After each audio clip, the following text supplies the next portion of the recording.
দুষ্ট ছবিতে অভিনয় করেন নায়িকা শিরিন শিলা। মিথ্যা সংবাদ ছড়ানোর অভিযোগে একাধিক ইউটিউব চ্যানেল ও ফেসবুক আইডির বিরুদ্ধে থানায় সাধারণ ডায়েরি করেছেন চিত্রনায়িকা শিরিন শিলা।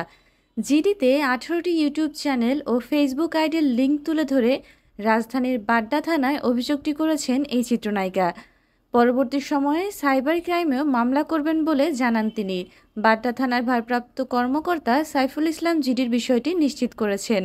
চিত্রনায়িকা বলেন, সম্প্রতি বিভিন্ন সামাজিক মাধ্যমে অসামাজিক কাজের সঙ্গে জড়িত শিরিন শিলা এমন শিরোনামে কন্টেন্ট প্রচার করতে দেখা যাচ্ছে। শুরুতে এসব কন্টেন্ট পাত্তা দেননি তিনি, কিন্তু বিষয়টি ক্রমেই অসহনীয় পর্যায়ে পৌঁছে যায়, যা রীতিমতো তার ক্যারিয়ার ধ্বংসের পায়তারা করা হচ্ছে বলেও আশঙ্কা করেছেন এই চিত্রনায়িকা। শিরিন শিলা বলেন, প্রমাণ ছাড়াই আমাকে নিয়ে আজগুবি ও ভুয়া তথ্য দিয়ে কন্টেন্ট তৈরি করে প্রচার করছে একাধিক ইউটিউব চ্যানেল ও ফেসবুক পেজ।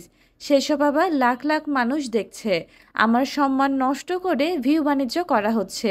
আমি সামাজিকভাবে হেয় প্রতিপন্ন হচ্ছি। আমার পরিবার ও আত্মীয় স্বজনের সম্মানহানি হয়েছে। এমন মিথ্যা খবরে একজন শিল্পীর জীবন বিপন্ন হতে পারে, ক্যারিয়ার ধ্বংস হতে পারে। তিনি আরও বলেন, আমার চরিত্র নিয়ে কথা তুলেছে, নেতিবাচক খবর প্রকাশ করেছে। আমি নাকি নানা ধরনের অসামাজিক কাজের সঙ্গে জড়িত, দেশ ছেড়ে পালিয়ে গেছি, এগুলো অসত্য। ভক্ত ও দর্শকের কাছে আমার সম্পর্কে ভুল বার্তা যাচ্ছে।